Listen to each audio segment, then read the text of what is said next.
Hi hello friends, இன்னைக்கு நம்ம பார்க்க போற பதிவு என்னன்னா விநாயக பெருமான் வழிபாடு. மாதத்துல முதல் நாளா வந்திருக்கக்கூடிய விநாயக பெருமான் வழிபாடு, வியாழக்கிழமையில் சேர்ந்து வந்திருக்கிற சதுர்த்தி திதி வழிபாடு. இன்றைய வழிபாட்டுல நம்ம வைக்க வேண்டிய 5 முக்கியமான பொருட்கள் என்ன என்பதை இந்த பதிவுல பார்க்கலாம்.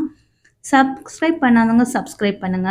சதுர்த்தி நாள்ல விநாயக பெருமானுக்கு நம்ம என்னென்ன வைத்து வழிபட்டால் நம்முடைய பிரச்சனைகள் தீரும், நீங்காத செல்வமும் வெற்றியும் நமக்கு கிடைக்கும் என்பதை இந்த பதிவு மூலமா நம்ம தெரிந்து கொள்ளலாம். இது விநாயக பெருமானின் அருளை பரிபூரணமாக பெறுவதற்கு உதவும்.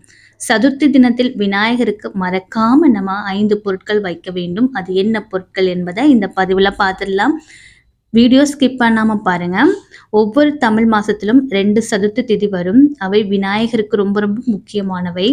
அமாவாசைக்கு அடுத்து வரும் சுக்லபட்சத்தில் வரும் சதுர்த்திதி விநாயகர் சதுர்த்திதி, பௌர்ணமிக்கு அடுத்து வரும் கிருஷ்ணபட்சத்தில் வரும் சதுர்த்திதி சங்கடகர சதுர்த்திதி. ஒவ்வொரு மாதமும் விநாயகர் சதுர்த்தியில் விரதம் இருப்பார்கள். ஆனால் ஆவணி மாசத்துல வரும் விநாயகர் சதுர்த்தி ரொம்ப ரொம்ப முக்கியமானது. அன்றைய நாள்ல விநாயகர் அவதரித்ததாக சொல்லப்பட்டிருக்கு. உலகம் முழுக்க இருக்கிற இந்துக்கள் விநாயகர் சதுர்த்தியை நல்லா செலிப்ரேஷன் பண்ணுவாங்க. அன்று பூஜைகள் இனிப்புகள் செய்து விரதம் இருப்பாங்க. இந்த விழா தடைகளை நீக்கி அறிவு, செல்வம், நல்ல அதிர்ஷ்டம் ஆகியவற்றை தரும். இப்போ மே மாதம் 1ஆம் தேதி வைசாக மாதத்தில் வந்திருக்கக்கூடிய வளர்பிறை சதுர்த்தி, அதாவது இன்றைய தினத்தில் நம்ம சில பொருட்கள் விநாயகருக்கு கொடுத்தால் நமக்கு எல்லா நன்மைகளும் கிடைக்கும் என்று சொல்லியிருக்கு.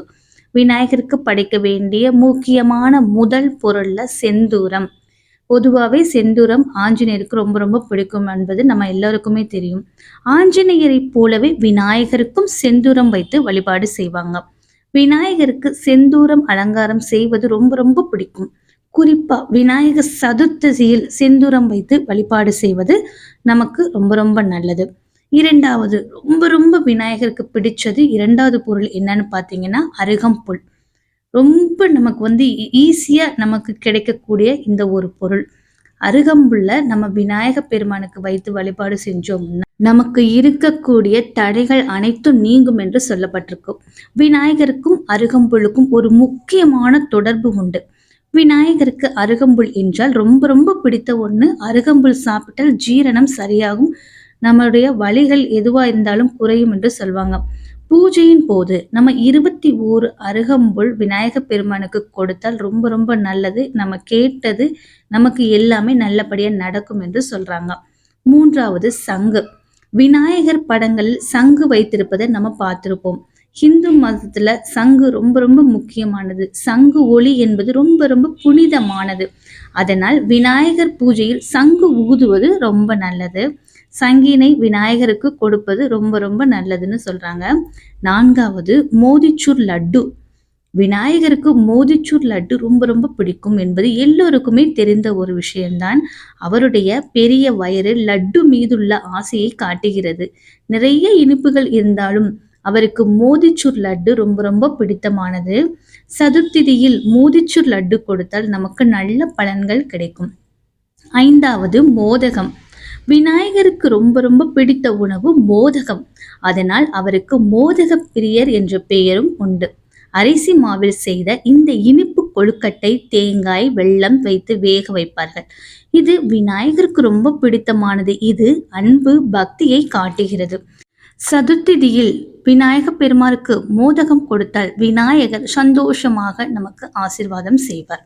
சதுர்த்தி திதியில் நம்ம எழுந்து காலைல சுத்தபத்தமாக குளிச்சுட்டு சுத்தமான ஆடை அணிந்து வீட்டில் இருக்கக்கூடிய விநாயகர் சிலை இருந்தால் விநாயகர் சிலைக்கு அபிஷேகம் செய்து வழிபாடு செய்யலாம்.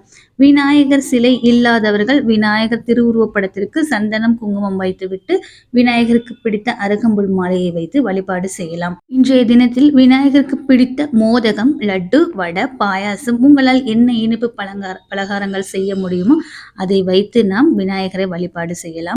கணபதிக்குரிய மந்திரங்கள், ஸ்தோத்திரங்கள் சொல்லி விநாயகரை வழிபாடு செய்யலாம். இன்றைய தினத்தில் விநாயகர் துதிப்பாடல் கேட்பது ரொம்ப ரொம்ப நல்லது. இல்லைன்னா இந்த ஒரு வரி மந்திரத்தை உங்களால் எத்தனை முறை சொல்ல முடியுமோ அத்தனை முறை சொல்லலாம். நீங்கள் உங்க பாட்டுக்கு உங்க வேலையை பார்த்துக்கிட்டே கூட இந்த மந்திரத்தை நம்ம சொல்லலாம். ஓம் கம் கணபதியே நமக, ஓம் கம் கணபதியே நமக. இந்த ஒரு மந்திரத்தை நீங்க பூஜை செய்யும் போது சொல்லலாம், அல்லது உங்க வேலைகள் செய்யும் இடத்தில் வேலை பார்த்துக்கிட்டே கூட இந்த மந்திரத்தை நம்ம சொல்லலாம். ஆனா இன்றைய நாள்ல இந்த மந்திரத்தை உச்சரிப்பது ரொம்ப ரொம்ப நல்லது. ஈஸியான ஒரு வரி மந்திரம் தான். ஓம் கம் கணபதியே நமக. அவ்வளவுதான் ஃப்ரெண்ட்ஸ். இன்னைக்கு சதுர்த்தி திதியில விநாயக பெருமானுக்கு எந்தெந்த பொருட்கள் வைத்தால் விநாயக பெருமான் ரொம்ப சந்தோஷமா ஏத்துக்குவாரு என்பதை இந்த பதிவுல நம்ம பார்த்தாச்சு. வீடியோ பிடிச்சிருந்தா கண்டிப்பா லைக் பண்ணுங்க. நன்றி, வணக்கம், தேங்க்யூ.